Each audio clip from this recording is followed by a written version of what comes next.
sure if there's a lot of prophecies, but if you can mix that with what your opinion is of what goes on in the next 4 years or so, because everything is beginning to condense. Everything is beginning to pull humanity back into the beginning of that quantum leap. So take us there and take it away. Okay, great. Well, thank you, Sean. What I didn't want to have to dwell on is the reincarnation thing. If you're interested, you can go to my website, divinecosmos.com, and read about that. Because I don't really think this is about individual personalities as much as it's about yourself. A lot of people have come up to any of us on this panel, I'm sure, and would like to have us be the savior figure, for lack of a better term. And there's no messianic return. It's a consciousness awakening that's happening in each person.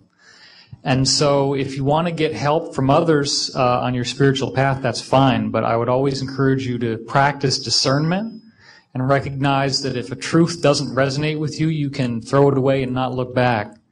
Because as one of our panelists was saying, this is a future that we create. 2012 appears to be an energy field which is largely dependent upon our focus in terms of how we choose to go into it. And one of the reasons why we know that is because of the government time travel project I just spoke about in my workshop, which many of you were at, called Project Looking Glass. And it turns out that the person looking through the looking glass determines the future that you see by what they expect they're going to see in the future. So this is an actual government Atlantean reverse engineered time viewing technology that has now confirmed factually, and I've had multiple witness testimonies that don't even know each other independently tell me this, that we're dealing with a situation where how you look at it does determine the outcome. So if that works for you, then work with that, because honestly, I don't believe that we're dealing with a cataclysmic reality.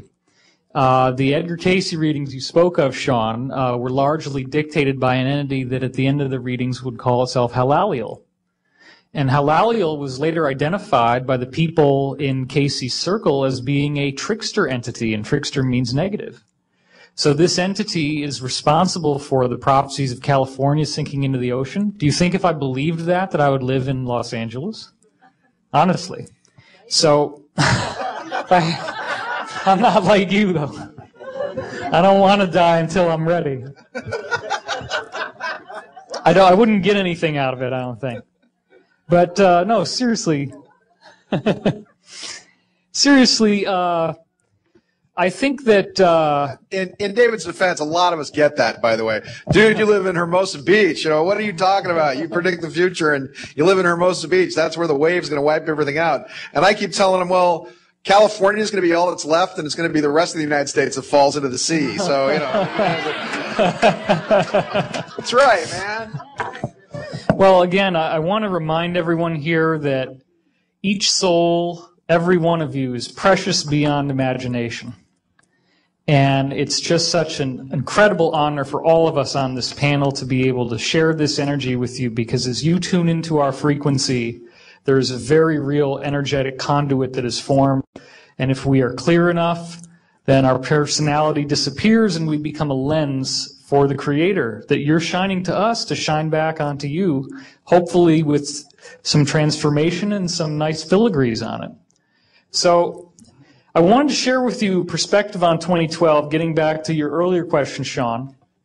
And this deals with the idea of what exactly is going to happen between now and 2012. And this gives me a great segue into a piece of information which is scientific in nature, which I've wanted to share at this conference, and this is the great time to do it. I was poking around in Russian physics. I was looking through the web for various scientific studies done by Russians on torsion fields, which is the energy field of consciousness. And they've done some fantastic work. I, quite by accident, stumbled across the Russian Institute of Temporology, which means the study of the nature of time, and found a paper by a man named Dr. Sergei Smelyakov. I know. Go ahead and laugh. It's okay. My coughs don't smell like anything, by the way. They're just roses. But Dr. Smelyakov, or we'll just call him Sergei, maybe that'll be easier. Or Smelly, as his friends call him.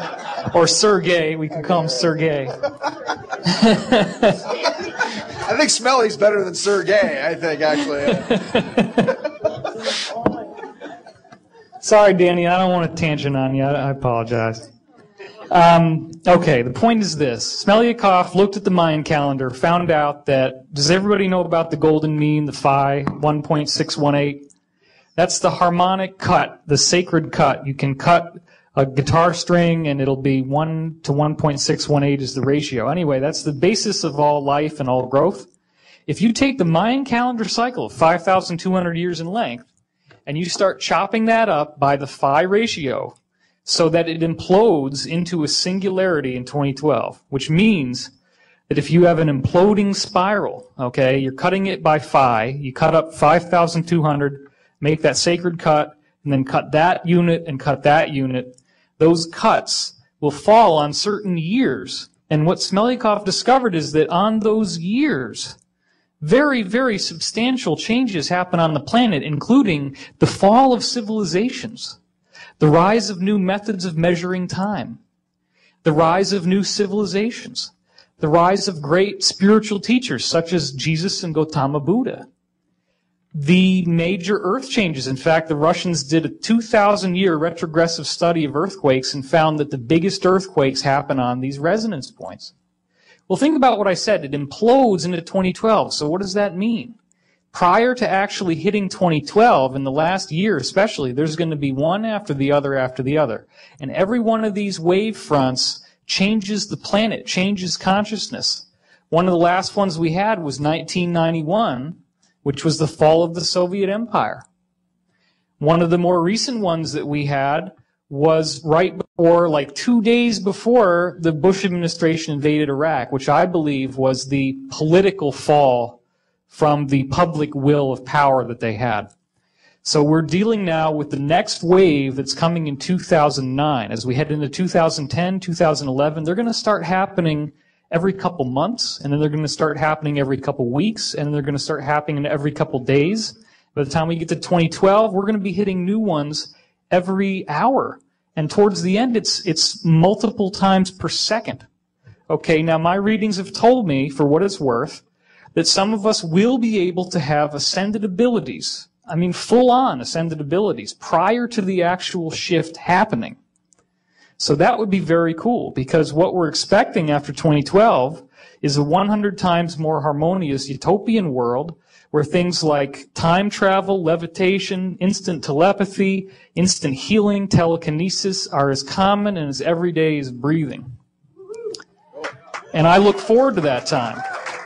Now, I've been told that any one of us in this room, anyone, if you're willing to do your practice, which basically involves the acceptance and the forgiveness of the self, and if you get that down, then you start looking at everyone else. If somebody else upsets you, the only reason why they would is because they're hitting an issue that you have. So if somebody does something and it no longer is your issue, you won't be upset by them. If you can find that peace and that equanimity within yourself, then you will be the most compatible for this change that is coming. And as each of these new wave fronts hits, these are sufficient enough. They used to take hundreds and hundreds of years. They changed the whole nature of the world and civilization. They're going to start happening every week and then every day. So you can harness that potential in yourself, and I see a very, very positive future coming. So I thank you.